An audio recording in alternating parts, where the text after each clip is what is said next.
ए जो प्रकृतिर तांडव चलची केतेबेले बन्या भूमिकंप एमितिरे बहुत जीवन चली जाउची सेथिपाई मु बहुत खुशी कर्म तो बैक करिवो ना। एक्चुअली मैटरटा हला राति रे मु सोइथिली पाखापाखि 2टा राति घर पछाड़ गोटे बिलेईर जोर चित्कार सुनागला।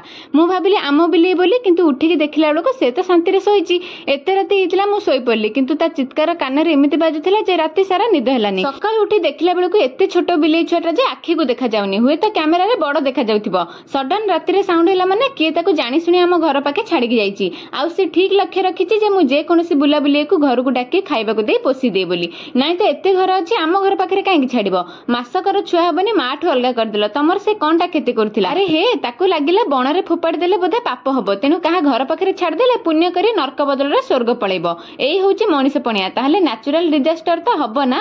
कथा रे अछि कली जुगे रे जणे खराब कर्म कले समस्त भोगिबे आ जणे भलो कर्म कले समस्त भोगिबे। हुए तो आज आम पाली पड़िनी केबे ना केबे तो पड़िबो ना। छाड़ मु ताको पेटीरे पुरी घरे थोईदेली वर्षारे चलली क्षीर संधान रे। क्षीर आने गरम करी देली भाबिली पीबनी बोली किंतु भोक विकल रे जहा जेमती पी देला। मु पूरा सियोर थेली याकु बंचई पारी बोली। टिके भलरे देखिले सतरे कोन विकल लागुनी ता मुह देखी केबे के जानी समाज बदलिबो। खरा बेले क्षीर पीलानी बोली ताकु मु पियाई देली। राति रे रोसई घरे रखितली कारण मो बिलेई ताकु देखिले खांकुची। सकाळ उठी देखिली ठीक थिला। किछि घंटा पर एमिति दृश्य देखि बोली केबे भाबी नथिली। एते सुंदर जीवनटा पूरा पत्थर पलटि जाईची। मु ताकु बंचई पारलिनी एकथा भाबी मो निजको संभाळी पारलिनी। आ मु एटा निजे फील करिछि कर्मर फल तो सियोर मिले विचार भगवान करिवे। आमे जदि जणको जीवदान देई परिबनी ताल त जीवन नबार हक हमर बिल्कुल भी नाही। हां मानुछि आम हाथ रे सब किछि नाही किंतु चेष्टा तो करि परिबा ना।